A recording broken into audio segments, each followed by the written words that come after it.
Okay, it's time. We're gonna talk about Protoss again. Here we go. This will be a semi-prepared, loose rant slash video essay about different theories about why Protoss is struggling at the pro level and what the possible explanation for that could be, and also, just a little bit about why we have such a strong divide in the community right now about what's going on with Protoss. So I want to dive into this a little bit. Have some short notes prepared, and then I'm gonna talk with a Terran buddy of mine, Miro, over here. I'll hop in Discord and chat about this a little bit. So here we go. All right, so why is Protoss struggling at the pro level? Theory one. Theory one is basically that Protoss is weak, and Zerg and Terran are OP. I've heard this theory a lot, mostly from fans of Protoss. It makes sense if that's your favorite race and you see, your race struggling. And then you'll look at balance changes and you'll see nerfs and you're like, oh my gosh. Put two and two together, it's obvious. Right? So the argument is basically just that Protoss has had so many nerfs over the years and that's what's affecting their win rate. But I would say that you could just look at the stats. Protoss is not struggling with anything except for first place tournament finishes. You could definitely say that Protoss struggled at the start of Legacy of the Void, but after 2018, Protoss has only gotten stronger and stronger. I will demonstrate that with, if I can pull this up here. I will demonstrate that with Ligulac stats. As we can see right here. So this is the start of Legacy of the Void. And by the way, this discussion is we're just limiting this to Legacy of the Void for obvious reasons. So we can see here at start of Legacy of the Void, this line right here, this is the even 50% line essentially, right? We can see, for about the first 2 years, Protoss was kind of struggling. And we have very few moments where Protoss is actually above 50% here. I would say, and I remember this period, and I would say that it's pretty fair to say that Protoss was struggling during this period. There was a lot that was different in Legacy of the Void. A lot of Protosses were struggling to adapt. Basically, the only Protoss who was doing well at the start of Legacy was Zest. And then he had some issues pretty quickly. So we kind of lost Zest, almost immediately. And there wasn't really anybody else. But yeah, I think it would be fair to say that Protoss was struggling during this period. But after that, we see pretty much the exact opposite story, where only this little dip right here, and then a couple little spots right here where they're barely above 50%. Everything else is strongly above. And keep in mind, this chart is taking player ELO into account. So this is looking at expected to win versus actually winning. Meaning that these are Protoss players winning against their opponents where their ELO says that they're not expected to win. They're winning against players that are considered to be better than they are. So I would say that this is pretty strong evidence. I could dive into all the other stats, but I mean, honestly, it's all kind of the same story. And this has reliably been the best indicator of balance that I found. If we're talking about the pro level, which we are. Alrighty. So that's theory one. And I think we can just kind of toss that aside because it doesn't really make a whole lot of sense once you just look at the stats. And also the whole argument itself just kind of falls apart once you look at the balance changes, because it's not like Protoss has gotten nothing but nerfs for years and years. It's gotten some pretty significant buffs. Most notably, I would say the shield battery, way better than Mothership Core. Chrono being changed from a burst from a continuous, it's way better as a burst. And energy recharge quite recently, of course. Anyway, moving on. Theory 2. What is Theory 2? Theory 2 is that Protoss is strong at the ladder level, but weak at the pro level. It's just something about the design of the race. Protoss is designed as a race around surprise and best of ones, and this makes them really good on ladder but bad in tournaments. I've heard Artosis say this a lot. Honestly, like when I was lower rank, this made perfect sense to me. And then I got higher in the ranks and I started to realize that this was just complete bullshit. Like, I'm sorry, this is just indefensible. Because even at like mid diamonds, players have like pretty decent scouting. And once you get to masters, it's kind of rare to be surprised by an all-in like that. Like, yeah, it happens, but you know, kind of rare. Usually, the reason why you lose to the all-in is because you didn't have like 100% complete information and you miscalculated slightly on drone count or something like that. And I mean, it's like, have we all forgotten the days of the charge build when everybody knew it was coming? Like even the casters, like at the start of the game, would be like, I wonder what they're gonna do, and it would just still demolish Zergs, like absolutely demolish them. And we're talking at the pro level here. It's like, what are we even talking about? And you know, it's like, this is why we removed the charge plus 8 damage, right? Not because it was too surprising or hard to scout, because it was just too damn strong, even when you scouted it. And reliably, that's, you know, been the case. It was the same reason we nerfed Adepts super early on in Legacy of the Void, because it was just demolishing Terrans, and there was nothing they could do about it. So, I mean, this argument, like, I keep hearing this come out, but, like, every time you actually get into the details and you start to look at the builds and things like that, and you watch the games and stuff, and it's like, that's not what's happening. It's not that it's, you know, surprising and hard to scout. It's just too damn strong. So I'd say, again, Theory 2 on here, bad theory. I think I'd need to see some much more convincing evidence of this theory for me to buy this argument. Theory 3. Here we go. Now we get into the real stuff here. So Theory 3, this is my theory. All the best Protoss players had military service and retired. Crazy. I know. Could that possibly be true? I mean, all of the Protoss players? Really? Could that possibly be true? Yes. Yes, it can. And how do I know this? Because I have a list. Because I checked it. Because I was curious. And actually, how I originally found out about this was a Protoss friend of mine told me about this. And I was like, no way. That can't be true. That'd be too crazy of a coincidence. But then I looked it up, and it is true. So let's go through the list. All of these players retired for military service at some point during 2019 to 2022. Stats: Classic, Zest, Hero, SOS, Trap, and Parting. That's literally the top 7 Protoss players at the time.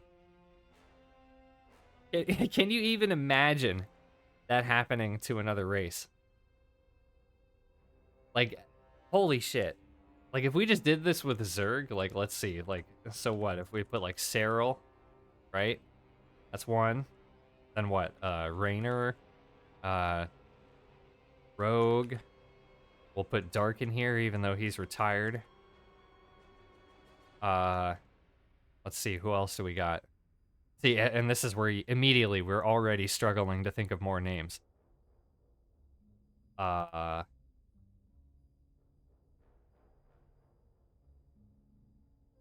Who do we got? Anybody? You know, at this point, it's like, who do I name? Shin. The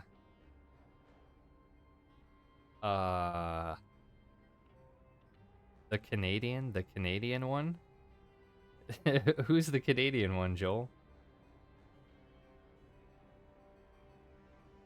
Scarlet?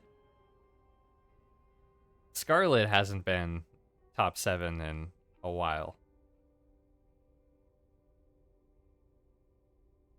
So, I mean, it just proving my point here. It's like I can't even think of top 7 Zerg players. You know, at this point, it's like, who are we gonna name? Like, I hate to say this because I love him, but Lambo. Uh, we need one more. uh, Solar. Thank you. I knew I was forgetting somebody. And Solar. Yeah, yeah. So let's just imagine. Imagine that Zerg had lost Serral, Raynor, Rogue, Dark, Shin, Lambo, and Solar. Do you think Zerg would be winning fucking anything for like years? Even if these players came back after 2 years of military service. Which, for Rogue, that was actually the case. But, yeah. I mean, I think this is just pretty obvious. Like, and it kind of blows my mind that nobody talks about this, but I think the reason why nobody talks about this is because it's depressing. Like, we don't want to talk about this because what does this actually mean? This means that StarCraft's pro scene is struggling because these players aren't being replaced by other players. You know, if it was like a really vibrant pro scene, then as soon as like one of these top players would leave, you know, there'd be somebody else like waiting in the wings and they'd be like, now's my chance. And they'd start practicing super hard and they'd get really good and they'd kind of rise to the top. But we don't have that because there's like literally nobody left. And that's the state that we're in right now.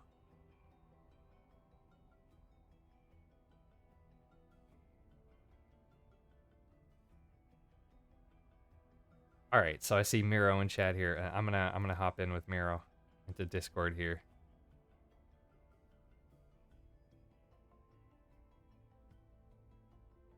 Yo, let me make sure that they can actually hear you. Don't think they can.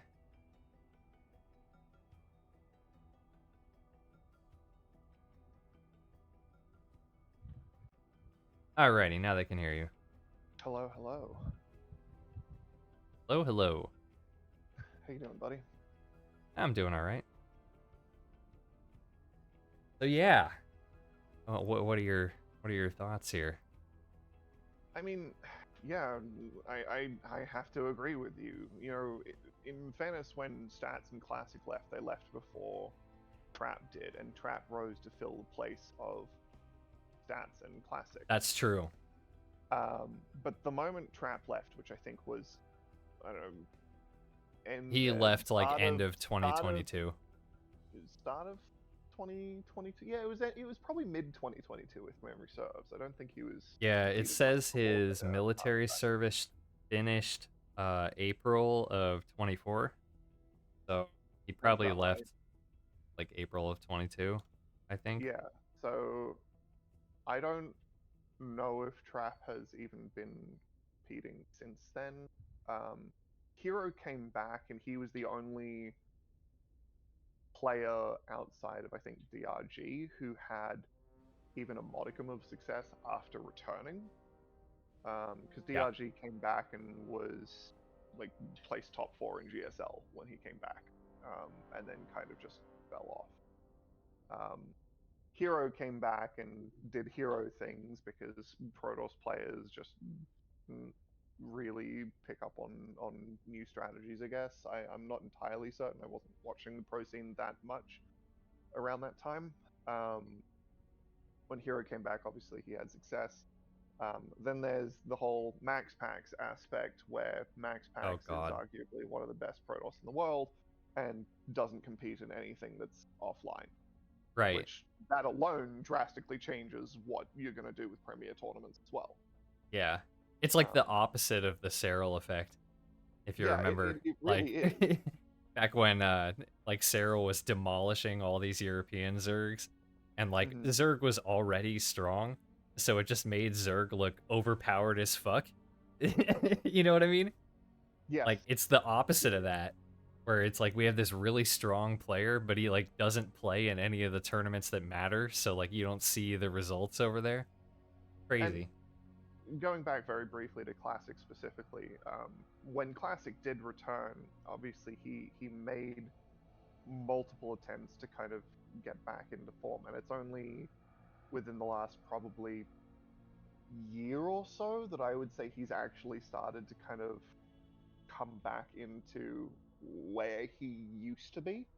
And even then, I'd still say he's still got some very shaky moment, you know. Yeah. So I would argue that he still hasn't quite gotten back into his best form. And then stats never returned, and Trap Yeah. is gone as well. So Classic we has did always been an have interesting player to me. He he feels like has a yeah. lot like Stats, but I don't know, like Stats. I feel like Stats has like a better like game sense. He's like better at like smelling blood in the water, whereas Classic Classic, feels he's a like little bit more autopilot maybe. I don't know. Classic feels to me like a fusion between Stats and Zest. You know, because he's Sure. very versatile. He's incredibly versatile, but he kind of doesn't do one thing or the other really well. He's like a jack of all trades, master of none. You know, he doesn't lean into the all-ins in the same way that Zest really leaned into those and was killer with his timings, but kind of struggled once you got past the 3 base mark. And then Stats is the exact opposite, where he was the shield of ire for reasons that he could seemingly defend against just about anything with Dude, some of yeah. some of His stats the was like insane so bullshit. good at defending, man. Yeah, I mean, look, watching him fucking micro, I think it was 3 or 4 immortals in a warp prism against a max 200 roach army and somehow come out ahead Yeah. Stats was like one was of the few pretty Protoss insane. players who would really like get me out of my seat cheering for him, and I was like, "Holy Yeah, shit, this yeah, guy's he so really was. fucking good!" So, you know, having those players just not compete or not compete to the same level Yeah. is obviously extremely telling. I genuinely do think that's a huge reason. And then again, going back to Max Pax just doesn't compete offline. And if he doesn't compete offline, then by virtue of him not competing, he is not, you know, taking games or knocking out players who would otherwise go on to be in the quarterfinals, semifinals, finals. You know, he's not knocking out or beating or taking games off Clem. And, you know, if Yep. Clem has one game taken off him in this series, then instead of going through in first place, he goes through in second place and has to fight through Yep. the brackets. And instead of going into the quarterfinals straight away, or you know, little things like that make a really, really big difference, and people just don't seem to understand Yeah. how much that changes things. The impact of bracket luck is like kind of insane. There was, oh god, what was that? Shit. There was some thread about this. I can't remember it. It was so somebody in EWC, they faced somebody, and it was cyclones. People were debating about the cyclone bug and whether it affected tournament results. Oh, And there was Solar. somebody Yeah, Solar who, commented on that as well, didn't he? Specifically, because I if think, oh memory yeah, serves, yeah, he Solar, hadn't yeah, yeah, even he's talked commented about on that. it directly. But there was someone who in EWC, like they lost to a cyclone build, and because of that, they were seeded against Cyril, basically. I think it was Raynor. I think you're right.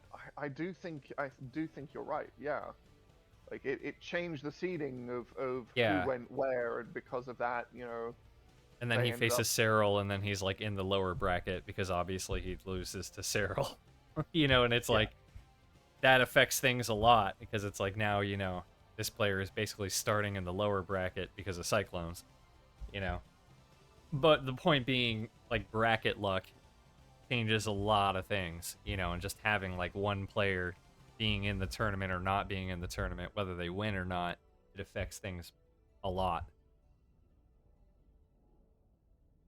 So yeah, the fact that Max Pax isn't competing, pretty massive on tournament results. Yeah, that's definitely a thing. I mean, look, I hate the not winning tournaments argument because that's also not true. And Yeah, that's true. Yeah, that goalpost I seems didn't to even get shift. into I that, mean, but yeah, it's not like even true.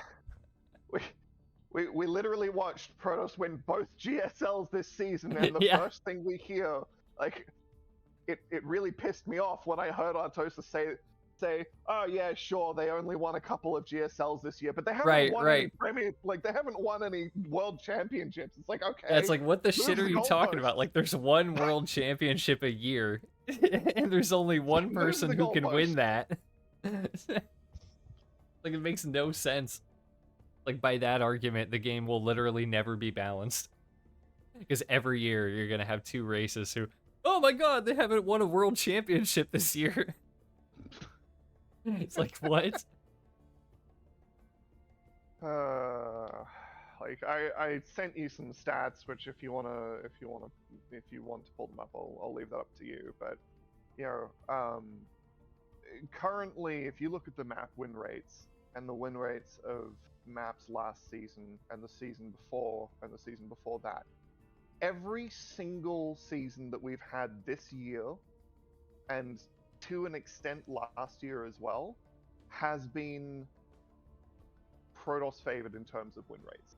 Every single one. What is that, SC2 Pulse? Yep. If I remember right? Yeah. I linked you the this season's stats specifically, but like there's a drastic like shift.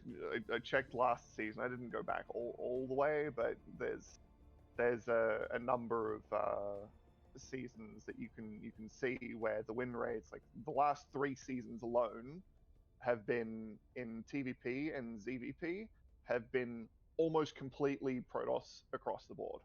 Holy shit, I'm looking at the ZVP win rate by game Yep. duration graph, and it's gotten even worse. Yep. It's like the same curve that it was before, but now there's like literally just a tiny little sliver of Zerg favored. Yep. That's crazy. So to give some context, right? Season 3 of Trying to stop. 2024. Season 3 of 2024. That's 4 seasons ago now. Has every map except 2 being Protoss favored in the PVT matchup, and every map except 3 in the ZVP matchup is Protoss favored. Start of this year has basically the same thing. You can there's some you can kind of disregard because there's like 3 or 4 games played on them because for whatever reason the seasons seem to have a couple of additional games on previous map because the map pool cycled over, so they don't count. Oh yeah. Yeah, that's why there seems to be a whole bunch of maps in some of the map pools. But if you look at the win rate by game like by game duration, that changes as well. Like every fucking thing from like 8 minutes or 9 minutes onwards is Protoss favored by a really large margin. Like it's insane how large that margin is, Yeah.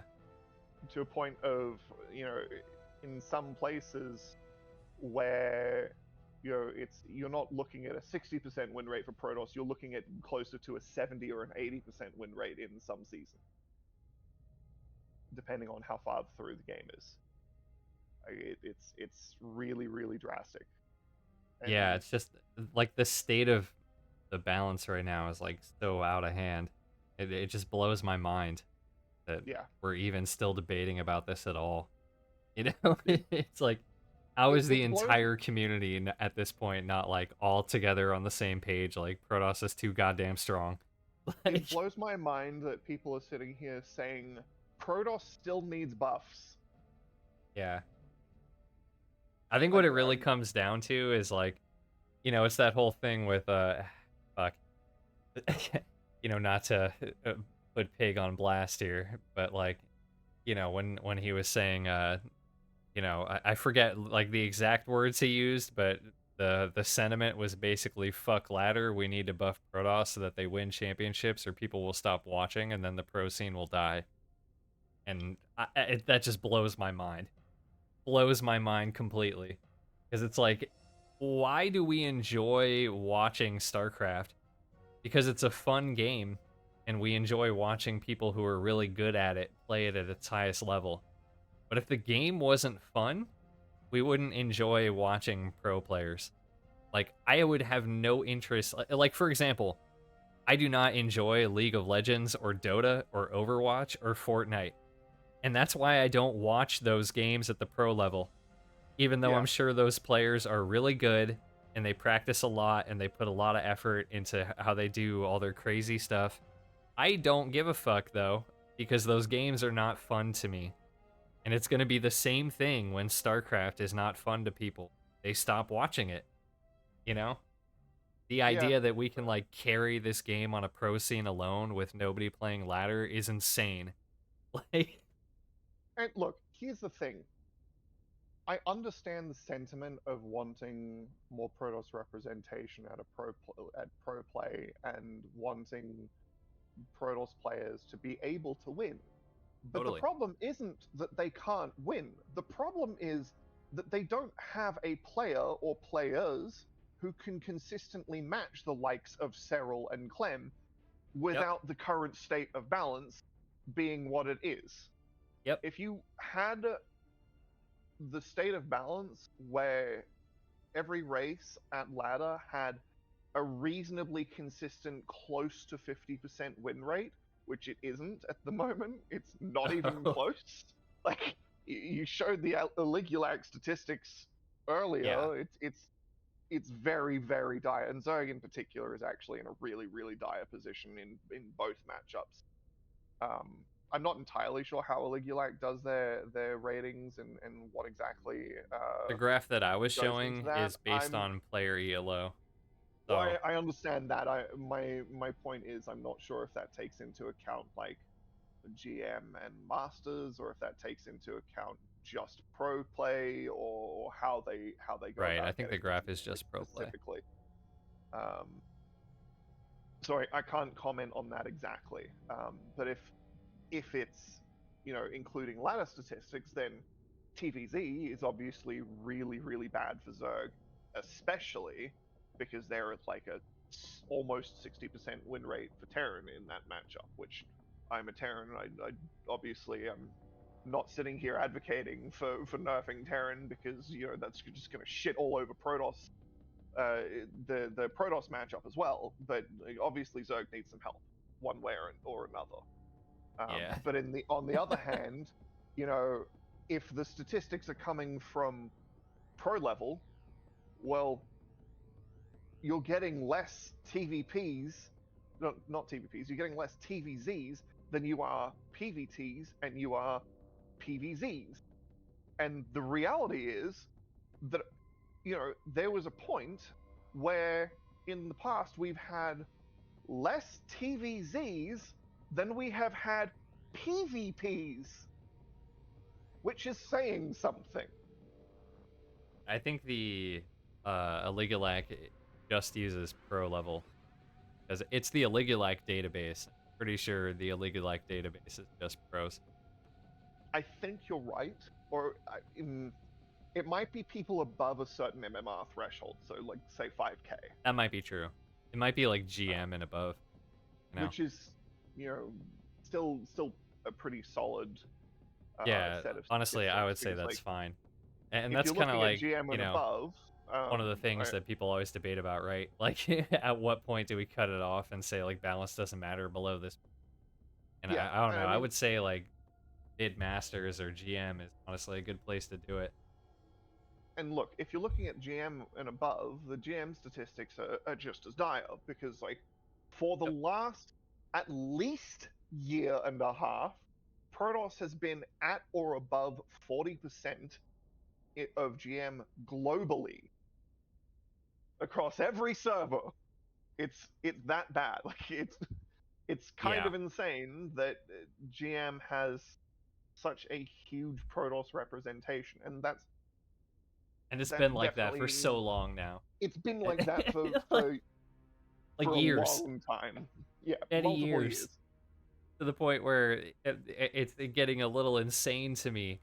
Like every time we start talking about Protoss, and it's like people are just talking about like the last patch.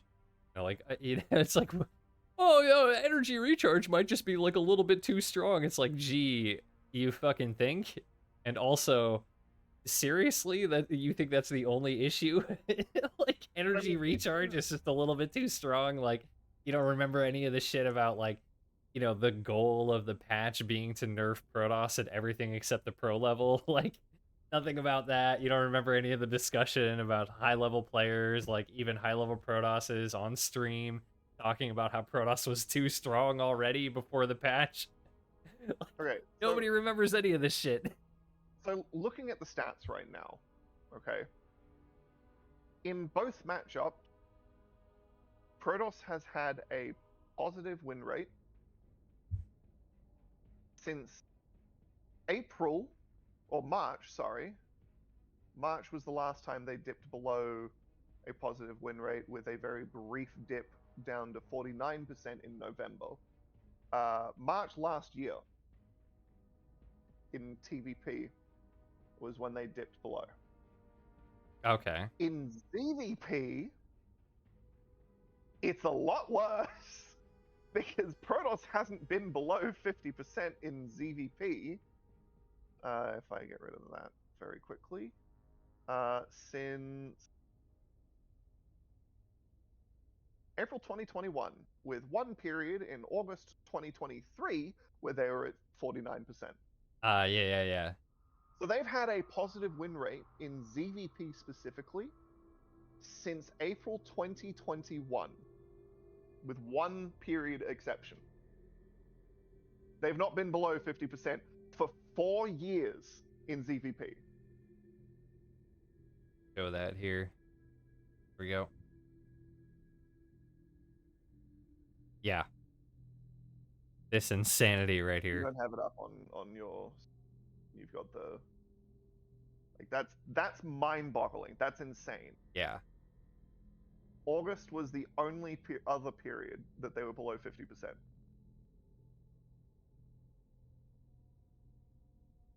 And it's like barely. like Yeah, like at less than 0.5%. yeah. So less than 0.5% in November against Terran, and less than 0.5% in August 2023 against Zerg. Yeah. So they have had a positive win rate for in both matchups for more than a year and a half now. This is across Absolutely a crazy. minimum of 2 patches. Realistically, for ZVP, it's closer to 4 or 5 patches minimum, maybe 6 or 7, depending on how frequently it was patched. I haven't looked at the patch notes recently to give you an exact Yeah, count it's of how hard many too times it's because had a on the patch. graph, like they stopped they have these lines here for like official Blizzard patches, but once the balance council took over, they stopped adding those They stopped lines. doing that, yeah. Yeah. Which is a bit frustrating, but it is what it is. I don't know why they did that. Maybe it might have been a change in the ownership, or who Who knows knows? how they were doing it. But either way, it's still kind of insane to say that they haven't been doing well, because they have been. They've been doing very well. Very And well. For let a long let's time now. let me pull up Liquipedia very quickly, because Liquipedia had some stats that I was pretty fucking blown away by as well. If you look at like tournament wins, and obviously tournament wins generally is not a statistic that I would look at for the most part, because it's generally pretty meaningless, because you're only Yeah, taking into account because of bracket luck and a all this very stuff. well, bracket luck, but it's also a very limited number uh, Players. of players and a very limited set of statistics, because you have first place and second Yeah. place tend to be the main Um, I tend to find those to be like pretty good indicators of balance, but not like statistics. You know what I mean? Like I don't usually quote those anymore. Like I used to quote GSL stats all the time. Those used to be my holy grail. But then I mean two things happened. One, Kespa died. And they shut down all their StarCraft 2 team houses and the Korean scene skill level just plummeted dramatically. And you know, then we had Cyril and Raynor and Clem rise up to dominance. So it's like, you know, then also Liquipedia changed uh the way they report the stats. They used to have like a section for it, but they don't anymore. So it's like for a number of reasons, and also because they're not available to me anymore. I just don't use those stats anymore because they're not like as valid as to be. I used to consider them to yeah, be really valid stats to look at though, because like GSL was not like a weekend tournament. It was like a drawn out tournament over like many weeks with like a lot of games, you know, because it was like group format with a lot of people facing each other multiple times. And it was the cream of the crop. You know, those are the best players in the world.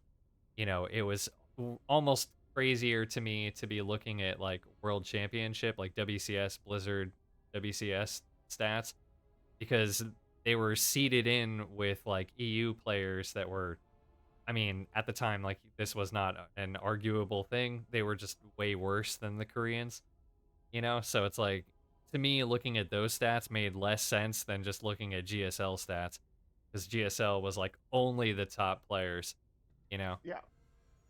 Okay, But that's so just not the case anymore because, you know, Koreans aren't the top players anymore. part of the reason I bring this up though is because I have linked you a link from this year. This is the total number of tournament wins and runner-ups per race. And as you get into S tier, the number changes because the amount of S tier tournaments we have is very, very limited, especially these days. We have like 4 or 5 tournaments at most that are S tier. But when you look at the total number of tournaments, the total number of winners across tournaments at semi-pro and pro level from let's say like B tier. If we exclude all of the C tier tournaments, B tier, A tier, S tier, you know, it's drastically in the favor of Protoss. Every single weekly, bar like 5 this year. Obviously, I'm exaggerating a little bit. It's been a little bit more than that. But the majority of weeklies that are run go in the favor of Protoss Oh, for a yeah. number of reasons. One, more Protoss players enter. There's not many Terran players that enter. There's not many Zerg players that enter, and especially in recent times, there's fuck all Zerg players that enter because Yeah. no Zerg wants to deal with ZVP. Like the reality is that there's basically no one who wants to play against Protoss aside from other Protoss players because they're going to be the ones that have the largest chance of winning tournament. You know, Yeah. it's Yeah. I mean, that's really where it gets like scary, because it's like if we're balancing things to the point where like even the top level pros like Cyril and Raynor are like, fuck this shit, I'm out. Like, I mean, keep pushing in that direction and we're just not gonna have a pro scene after the next patch. You know what I mean? let's Like, they're yeah, already at that point. If we keep yeah, they buffing are. Protoss, like, why wouldn't they quit?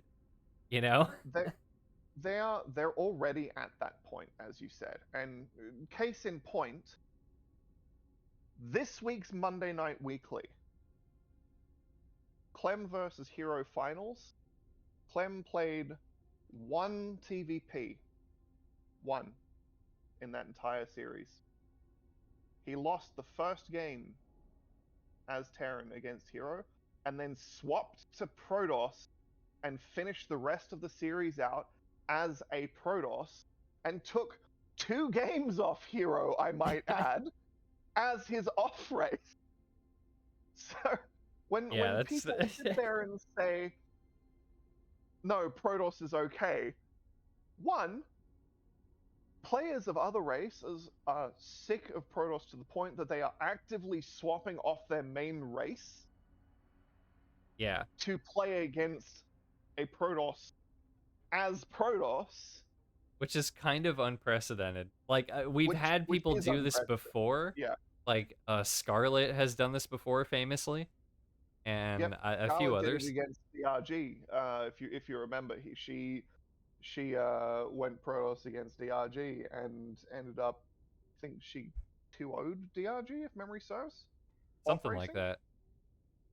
It was This something was like insane. Anyway, this was a few years 2019 ago. or Yeah, something like this was that. this I was a few remember years this. ago. This was like 6 years ago now, but it's not the first time it's happened. We watched Reyna beat Yeah, but Cyril on my a point being, it Zerg was favored kind of map. isolated, right? Like it was kind Yeah, of isolated incident. Like Scarlet just kind of like did it a little bit for the meme, a little bit because tilted about Protoss, yep, right? yeah, yeah. But And yeah, now it's in like a trend. in That's fairness, scary. to Scarlet back then, um, yes, being tilted about Protoss is a thing that happens, and there's a lot of design complaints about Protoss that make it very easy to be tilted about them. But I don't necessarily think Protoss was overpowered in 2019. You know, that's way back then. Now I Eh, don't think it's I do. arguable that Protoss is broken. I do. But I have a whole video on that. Like I think that when they changed Mothership Core and introduced Chrono as a burst and the shield battery and things like that, like that was when Protoss actually became overpowered. But it took a while for people to like adapt and learn like actually how to use all this stuff to its full advantage and like where to cut the corners and where to spend that extra money now that you have it, right? Things like that. Yeah, I mean, let's take a moment here, right? Because the Mothership Core was something that I personally loathed, and I loathed it for a number of different I reasons. hated it too. But there is something to be said for what the Mothership Core did, and that is it forced two things. One, the difference between back then and now. Back then, when the Mothership Core was around, Protoss didn't start with 50 energy on the Nexus, which means they couldn't instantly chrono boost out probes or drop an energy overcharge like they can now. Two, the Mothership Core forced them to spend 100 minerals and 100 gas to protect themselves on a unit that couldn't be everywhere at once. Yep. They had to pay for the Mothership Core to get access to photon overcharge, mass recall, and time warp, which all of which are brilliant spells. They're great spells. It's I don't say that in the sense of they're well designed. I say that in the sense of they're very good spells. Like they are inarguably extremely impactful, especially that early on. People can argue that time warp is not particularly good. I would disagree, but when you're talking about an early game unit and spellcaster, time warp with such a large radius was a very, very, very impactful spell at the time. Oh yeah. And pylon overcharge, or photon overcharge, if anyone remembers Heart of the Swarm, uh, that was a problem in itself. I won't go into that. That's a completely different thing. But the fact that when the Mothership Core left, Protoss players now had access to recall from the start of the game. They got access to overcharge from the start of the game. They were given an instant 50 energy, which immediately gives them a boost to Econ because Chrono, that they don't have to pay for Yep. from the start of the game. Yep. then it becomes a problem because, you know, every other And race has to pay for their macro mechanic. and now they can defend with basically just minerals because, the argument is that you have to have supply there because the shield battery is useless without having a unit to heal. But the reality is that you don't have to have anything there because you have power there. Because if you have a shield battery, that means there's a pylon there. And if you have a pylon there, you can warp in. Yeah. It's- Look, Warpgate is another issue onto itself. That's a yeah, I don't fundamental know if we even design want to get issue. into that can of worms. That's a That's a whole fundamental thing. design issue that Yeah. honestly we're not going to get into. Um, but suffice to say, the quality of life changes that Protoss have had since Oh, 2017, insane. 2018 is gobsmacking. If It's we were insane. to just remove like some of those, Protoss would immediately become way more balanced. Like, just think about this. Like, imagine if we went back to a continuous chrono instead of a burst chrono, and that way, like, any amount of imprecision with you switching it over at the wrong time is efficiency lost, right? So immediately, chrono becomes a skill-based thing, rather than just you have to remember to do it during a 45-second window, right? I So we think got there's that. arguments for Chrono specifically that you can argue can be a skill-based thing because a consistent Chrono means you get less of a boost, but it's consistent, so you have it over a long period of time. All you have to do is remember to do it. If with the current Chrono, if you want to get an increase in the speed, you have to consistently overcharge the building, not overcharge, Chrono boost the building consistently enough to get the actual boost rather than once.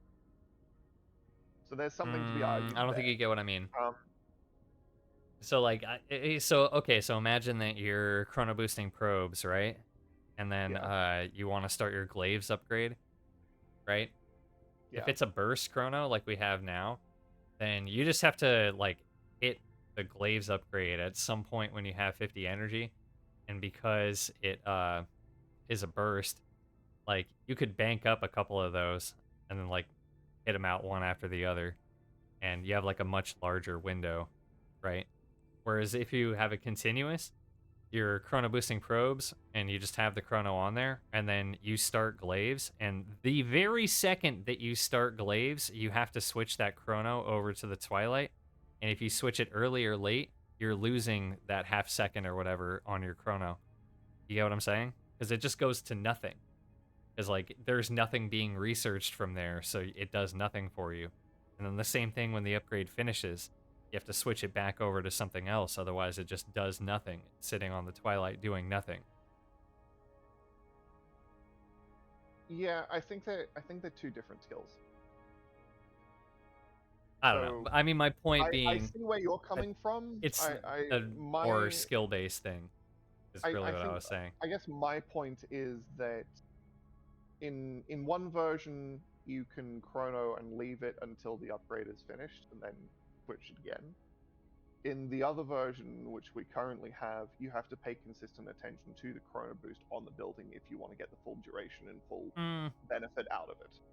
So I for mean, you don't chrono have boost to pay consistent specifically, attention to it. You just have to remember to hit the chrono every like 20 seconds yeah, or whatever. but if you're not hitting the chrono every 20 seconds, if you're not doing that, then you're not going to hit the timing at the time you want to hit. So it changes the timing, which I honestly, would say famously, it's much Protoss hasn't easier had to it in remember anyone to nearly do as much. something once every 20 seconds than it is to do something perfectly at the second that you have to do it. You know what I'm saying? I do, I do. It's like a timing thing where you just have to match it perfectly on the timing, and that's just going to depend on like how good your timing is. Like nobody is ever going to execute that perfectly. Yeah, no, I 100% see and understand where you're coming from. I'm not entirely sure I agree, but I also don't necessarily disagree either. So, Yeah. I But I think mean, that's just one of the things. Like yeah, that is a just one mortal of the things. barrier used to be a activated ability.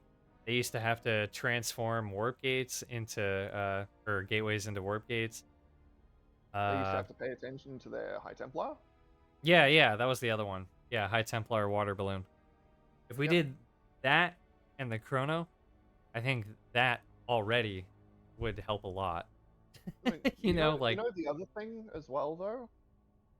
Remove the starting energy on the Nexus. sure.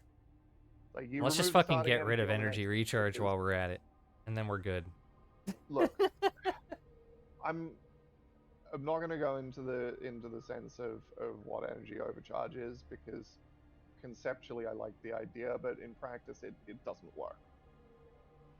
You know, I think as far as energy overcharge goes, there's a lot of interesting tactical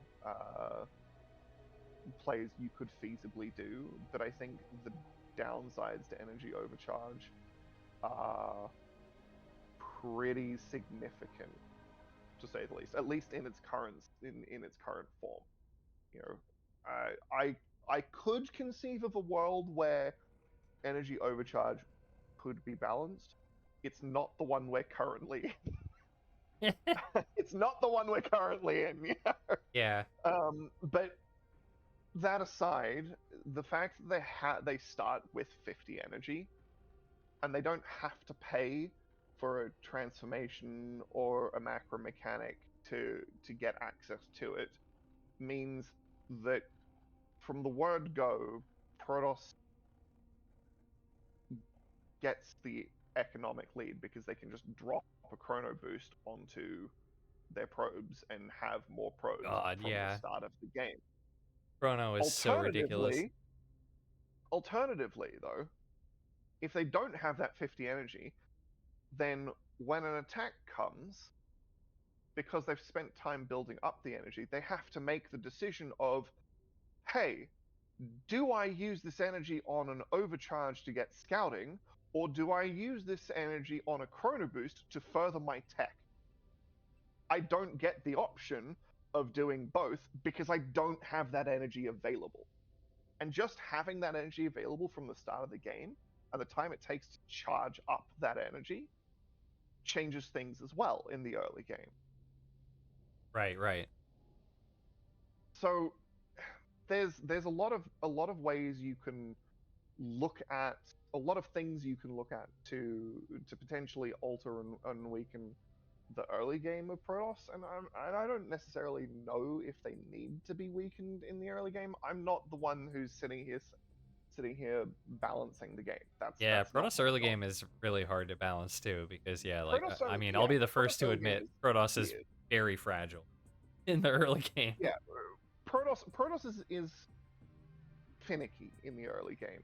Um, I do think it's a little bit matchup dependent. I think they're definitely more finicky in the early game um, in PVZ, sorry, than they are in no other way around. They're a little bit more finicky in PvP because Terran has a lot more uh, viable all-ins and things that they Yeah, you can guys have some do pretty crazy to like Cyclone and hit, Marauder builds. yeah, to hit Protoss.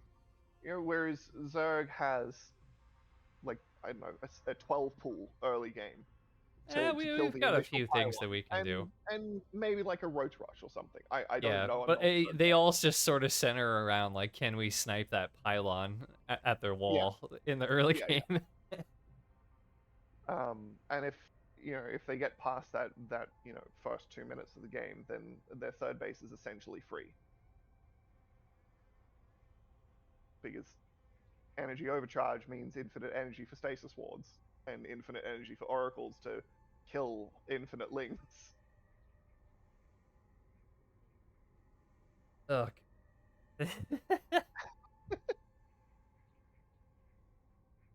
Ugh. Maybe they'll do something about Protoss soon.